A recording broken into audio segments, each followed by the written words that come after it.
যদি কেউ সালাহ আদায় না করে তাহলে তার অনেক বিপদ হতে পারে। তখন হতে পারে আপনার বিশ্বাস দুর্বল হয়ে যাবে, অথবা এই বিশ্বাসটা চলেও যেতে পারে। কারণ মানুষ আসলে মনে করে পৃথিবীতে তার যে সম্পদ আর সম্মান আছে এর কারণ হলো পৃথিবীর সব বস্তুগত জিনিস। এভাবে সে আল্লাহ সুবহানাহু ওয়া তাআলার কাছ থেকে দূরে সরে যায়। এই নিয়ম শৃঙ্খলার অভাবেই সে আল্লাহ সুবহানাহু ওয়া তাআলা থেকে দূরে সরে যায়। পৃথিবীর বিভিন্ন জিনিসের মোহ থাকলে, বস্তুগত জিনিসের, তাহলে সম্ভাবনা থাকে যে সে অন্যায় কাজ করবে।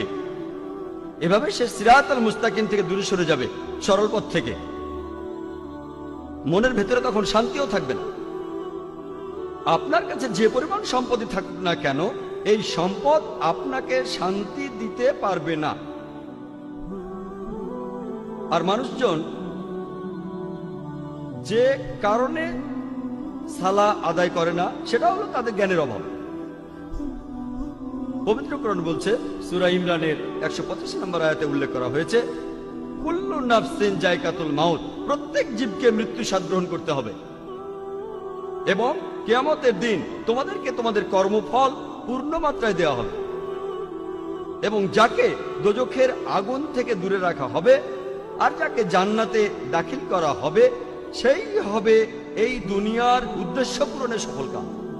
কারণ নিশ্চয়ই এই পার্থিব জীবন একটা ছলনাময়, ভোগ ব্যতীত কিছুই নয়।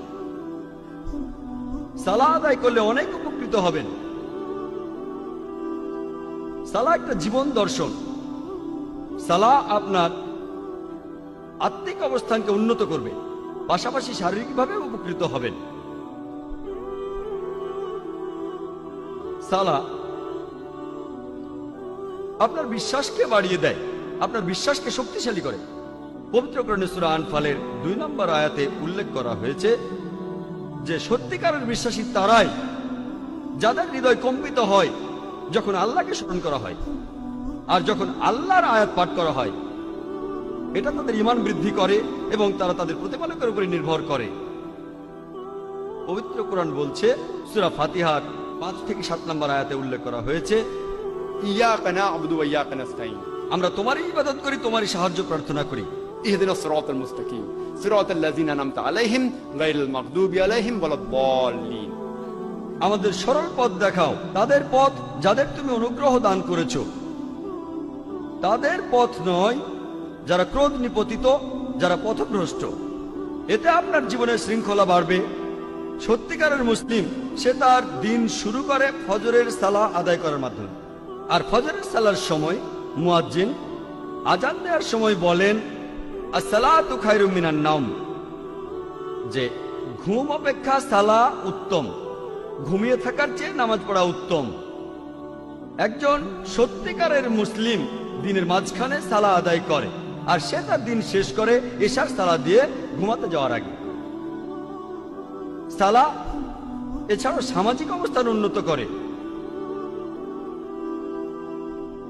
সালাহ আদায়ের সময় যে সমাবেশ, সেটা আমাদের ভ্রাতৃত্ব বোধ বাড়ায়, মমত্ব বোধ বাড়ায়, একতা বাড়ায়, আর এটা সাম্যবাদের এক অনন্য দৃষ্টান্ত। সংহতি বৃদ্ধি পায়। সালাহ আদায় করতে গিয়ে সবাই একত্রিত হয়, আর তাদের মধ্যে ভালোবাসার বন্ধন জোরদার হয়।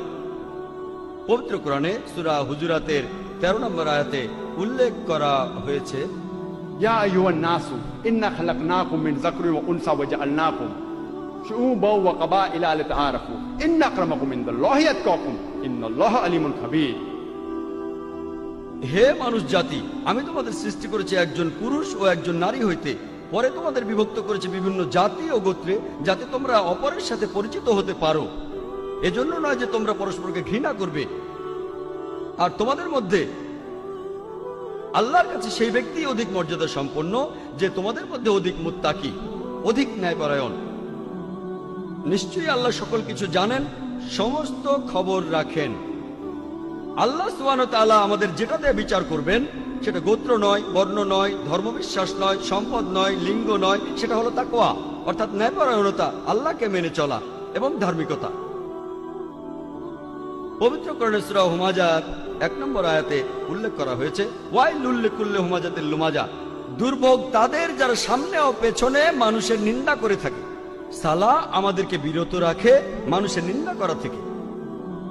পবিত্র কোরআনে সূরা হুজুরাতের 11 নম্বর ও 12 নম্বর আয়াতে উল্লেখ করা আছে, ইয়া আইয়ুহাল্লাযিনা আমানু, হে মুমিনগণ, তোমাদের মধ্যে কোনো পুরুষ যেন অপর কোনো পুরুষকে উপহাস না করে, কেননা যাকে উপহাস করা হয় সে উপহাসকারী অপেক্ষা উত্তম হতে পারে। কোন নারী অপর নারীকে যেন উপহাস না করে, কেননা যাকে উপহাস করা হয় সে উপহাসকারী অপেক্ষা উত্তম হতে পারে। একে অপরের প্রতি তোমরা দোষারোপ করো না এবং তোমরা একে অপরকে মন্দ নামে ডেকো না। ইয়া আইয়ুহাল্লাযিনা আমানু, হে মুমিনগণ, তোমরা অনুমান হতে দূরে থাকো, কারণ অনুমান কোনো কোনো ক্ষেত্রে পাপ। একে অপরের গোপনীয় বিষয় সন্ধান করো না এবং একে অপরের পশ্চাতে নিন্দা করো না, পেছন থেকে নিন্দা করো না। তোমাদের মধ্যে কি কেউ তার মৃত ভাইয়ের গোশত খেতে চাইবে? পবিত্র কোরআন বলছে, যদি পেছন থেকে নিন্দা করেন তাহলে আপনি যেন আপনার মৃত ভাইয়ের গোশত খাচ্ছেন, কারণ মৃত ভাইয়ের গোশত খাওয়া হলো দ্বিগুণ অপরাধ। খাদ্য হিসেবে মানুষের গোশত খাওয়া একটা অপরাধ। এমনকি ক্যানিবালরা যারা মানুষের গোশত খায় তারাও কখনো তাদের মৃত ভাইয়ের গোশত খায় না। কোরআন বলছে যদি পেছন থেকে নিন্দা করেন তাহলে দ্বিগুণ অপরাধ করছেন। অপরাধটা এমন যেন আপনি মৃত ভাইয়ের গোশত খাচ্ছেন। কোনো প্রমাণ ছাড়াই কারো ব্যাপারে নিন্দা করো না, এটা পাপ। আর কারো পেছন থেকে নিন্দা করা হলো দ্বিগুণ পাপ, দ্বিগুণ পাপ। আর আল্লাহ সুবহানাহু ওয়া তাআলা এখানে তিনি নিজেই উত্তর দিয়েছেন, তোমরা তাকে ঘৃণ্যই মনে করো। সালাহ এটা আমাদের ব্যবসা ক্ষেত্র এবং দৈনন্দিন কাজের মধ্যে সত্যবাদিতা এবং সততাকে বাড়ায়। আমি আগে বলেছিলাম পবিত্র কোরআনে সূরা আনকাবুতের 45 নম্বর আয়াতে উল্লেখ করা হয়েছে, উতলু মা উহিয়া ইলাইকা মিনাল কিতাবি ওয়া আকিমিস সালাতা ইন্নাস সালাতা তানহা আনিল ফাহশাই ওয়াল মুনকার, যে তুমি আবৃত্তি করো সেই কিতাব হতে যা তোমার প্রতি প্রত্যাদেশ করা হয় এবং সালাত কায়েম করো, কারণ নিশ্চয়ই সালাত তোমাকে অশ্লীল ও মন্দ কাজ হতে বিরত রাখে। পবিত্র কোরআন বলছে সূরা ইসরার 81 নম্বর আয়াতে উল্লেখ করা হয়েছে, ওয়াকুল জাল হক ওয়া যাকাল বাতিল ইন্নাল বাতিলা কানা যাহুকা, বলো সত্য এবার উপস্থিত হয়েছে এবং মিথ্যা বিলুপ্ত হয়েছে, কারণ নিশ্চয়ই মিথ্যা তার প্রকৃতিগত কারণেই ধ্বংস হয়ে যাবে। সালাহ আমাদের সত্যবাদী হতে শেখায়। একই ধরনের কথা বলা হয়েছে সূরা বাকারায় 42 ও 43 নম্বর আয়াতে উল্লেখ করা হয়েছে যে তোমরা সত্যকে মিথ্যার সাথে মিশ্রিত করো না এবং জেনে শুনে সত্য গোপন করো না। কোরআন আমাদের সত্যবাদী হতে শেখায় যে সব সময় আমরা সত্যি বলবো।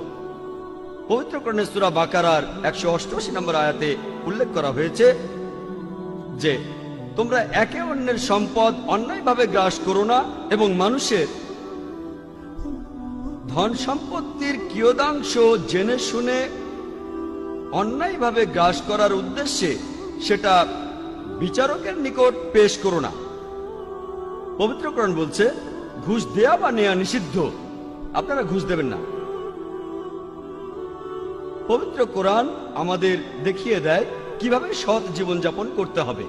পবিত্র কোরআন মানুষের জীবনে শান্তি এনে দেয়।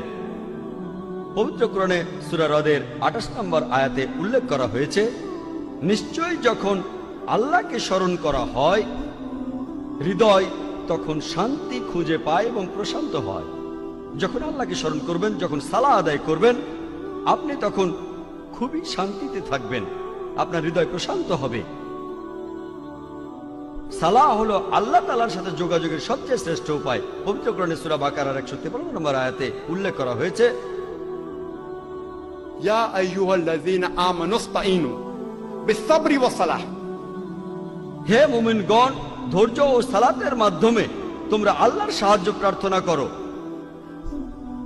ইন্নাল্লাহা মা সাবরিন, আর নিশ্চয়ই আল্লাহ সুবহানাহু ওয়া তাআলা ধৈর্যশীলদের সাথে আছেন। আল্লাহ বলছেন ইন্নাল্লাহা মা সাবরিন, আর নিশ্চয়ই আল্লাহ তাআলা ধৈর্যশীলদের সাথে আছেন।